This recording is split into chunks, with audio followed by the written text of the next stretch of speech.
The following program was produced by the Theosophical Society in America.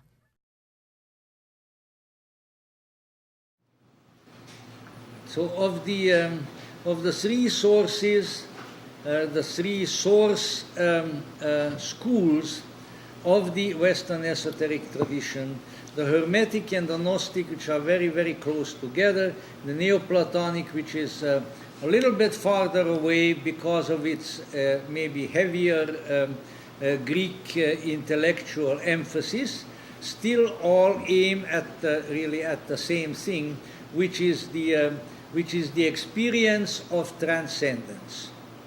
And I think that even though they express their message in various ways, all three of these schools are really in essential agreement that without an interior contact in consciousness with that central and ultimate source of transcendence, life is a failure. There is no substitute for it. There is no compensation for it. This is the most important experience of life. Everything else is in a way a substitute, what the Germans call Ersatz, which was, a big word on the Nazis and so forth, because there was nothing genuine there. No genuine egg, but Ersatz egg. No, oh gee, now I'm going to run into the vegetarians, no genuine beef, but ersatz beef, or whatever, substitute. And I assure you, having tasted those ersatzes, the substitute is no real substitute. It's just bad. And so this is, very, very essential. It's not enough to believe in something, because you can believe in anything.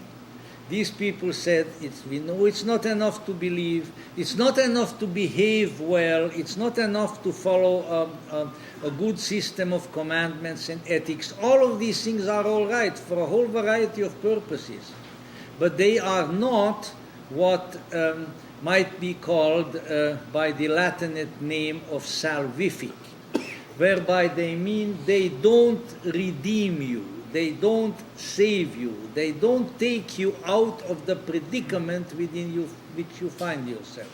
You may make yourself feel somewhat better. You might have improved your condition slightly, but they don't really touch the ultimate problem. They don't undo the great deficiency.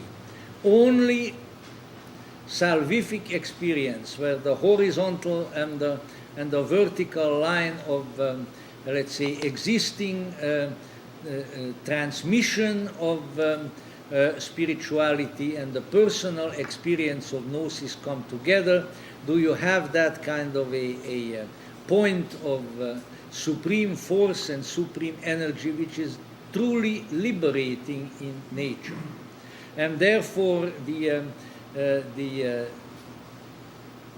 work does not consist primarily of teaching, does not consist primarily of doctrine, as important as a certain level that might be. Why? Because these are confined to the realm of mind, to the realm of psyche, and they don't go beyond it. In fact, I think it was a Neoplatonic classification, but one that was fairly common in the ancient world, that there are sort of three realms of cognition: fact, truth, and reality. And factual cognition, we all know what that is. We look for factual information and we register it and so forth. Truth is a philosophic truth. And that's where I think you have Plotinus and people like that who are not particularly willing of letting go of much of that, because they feel that it's terribly valuable. But I think it's a matter of opinion and also a matter of historical context. And then there is reality. So, facts are recognized by way of the senses and processed by way of the mind. Philosophical truths are arrived at by way of certain valid processes of reasoning and syllogism and dialectic and so forth. Realities are realized. So a different kind of cognition is necessary for that third factor. But the organs, you might say, of that cognition are within us, although we don't use them very much, at least not consciously. We don't recognize that they are there, and therefore they are sort of dormant. And their insights are in a state of amnesia. In fact, this was used, amnesis, forgetfulness. And when that forgetfulness is undone by anamnesis, by remembering, then we begin to remember who we are, where we have come from, where we are going, what we ought to do, and a whole kind of an interior program of the elevation and transformation of consciousness arises. And the means toward this are many. To some extent, I think a lot of these schools were still influenced by the mystery traditions. I don't like the term mystery school, by the way. That's a 19th century term, and it sort of gives you the idea that at Elefsis you had this little red schoolhouse, you know. And there sat Persephone or Demeter as the old school mom, teaching people things. It's not a matter of teaching, it's a matter of experience, you see. And so because the mysteries had a strong and probably quite useful discipline of secrecy, in various degrees these folk had secrecy too.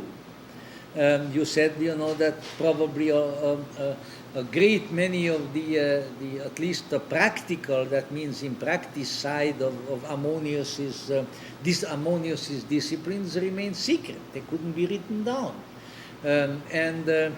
Certainly when we come to sort of the Christian Gnostic area, we have some evidence of that, even from Clement, who was sort of, Clement and Origen are two church fathers who are sort of the halfway house to Gnosticism, They have feet in both camps. They are the sainted mugwumps, with their mug on the Gnostic side and their wump on the Orthodox side, of the fence.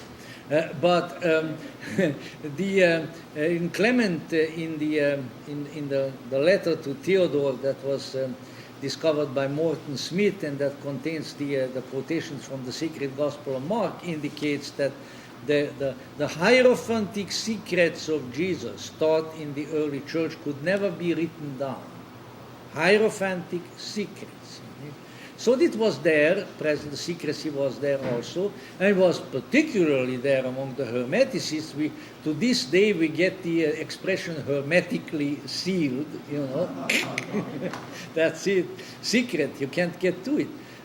But of course ultimately the secret is, it's a secret to you because you haven't experienced it. Therefore you don't know what the heck it is. So how can I talk to you about it because you haven't been there? You just don't know. So you have to experience and then we can talk about it. It's that sort of secrecy, but in turn for us to at this time to understand and to evaluate precisely what was going on is therefore extremely difficult. We just have to trust the report, of a lot of people that yes, there was a great deal of experience. Sometimes it came by this means, that means, probably the combination of a lot of means. I sort of, maybe that's just my personal predilection, I sort of envision these systems, Neoplatonic, Hermetic, and Gnostic, as being somewhat similar to, say, Tibetan Vajrayana Buddhism, who have everything and the divine kitchen sink, all together, everything. Meditation, yes. Ritual, yes. Theurgy, yes. What else? Mythology, yeah. Mythology, truly. Mythology, yes. Poetry, yes. It's all. Why? Because through all of these, experience comes and experience is amplified. So obviously, one draws as many of them together as possible. But no doubt, depending on the nationality, depending on the cultural and religious background of the people, Greeks, Egyptians, and people who maybe largely came out of a Semitic background, there would be some differences of approach. But the objective is the same, and allowing for some of those differences, I think so are the methods. And we find evidence of that in the Nag Hammadi library, which is obviously Gnostic. It was found on the grounds of an old Christian monastery. The predominant number of scriptures in it are Christian Gnostic. But there also we find Plato. We find something that may or may not have been derived from Zarathustra, Zostrianos, and some of those, and we find Hermetic material, such as that magnificent discourse, the 8 reveals the 9th, or the A of the 8th and the 9th, which is really on account of the mystical experience of a Hermetic student with his teacher as they are rising through the planes and they are coming to the supreme objective. And so undoubtedly I don't think that these people excluded anything that would help them, and that may have proven itself to be helpful to some of them at some point. And I think that's sort of the way we have to treat the situation, because there are discoveries, there are researches, there are various items that appear in contemporary culture that, whether they are of a scientific or a chemical nature or ethnobotany or shamanism or this, that, or other thing, if we look at them intelligently and see what element there might help us in this regard, then I think we are doing to a major extent what those old boys and girls were doing. We are doing it within our own contemporary setup. But the objective should always be kept in mind. The objective is transcendence. The objective is not achieving worldly ends, no matter how desirable and useful they might appear. The objective is not to make more money, not to look more beautiful, not to be more youthful, not to get rid of our ingrown toenail, not to do this. The objective is to get to the transcendent source of things and to experience that, because that is really where the ultimate source of all of this is to be found. And then the remedy to all of our difficulties, all the others are partial remedies which after a while reveal themselves as being inadequate. So I'll read to you very, very quickly in absolute and final conclusion one of the last prayers in the treatise of the 8th and the 9th, where the teacher and the pupil have been led now up to the highest wellspring, and here the teacher, the father, first speaks to the student, says, "O my son, it is meet that with all our mind and heart and soul we pray unto God, asking him for the gift of the 8th." This is what is beyond the 7 spheres as they have risen up, that it reach unto us, that each one receive from his hand his own portion. Your portion is to understand, while my portion is to be able to deliver the discourse from the wellspring which flows to me. So the senior person can interpret, the other one should understand. And now here goes the teacher making the invocation. I invoke thee who rules over the kingdom of might, whose word becomes an offspring of life, whose discourses moreover are immortal, are eternally unchanging, whose will generates the life of the likenesses everywhere, whose nature gives form to essence. From him proceed the souls and the angels which exist, whose foreknowledge extends to everything, who has generated everything which came from the aeons through the spirits. He who has created everything, the one who alone possesses with himself, supports everything since he is complete. The unseen God whom they address in silence, whose image is moved while governed and governing.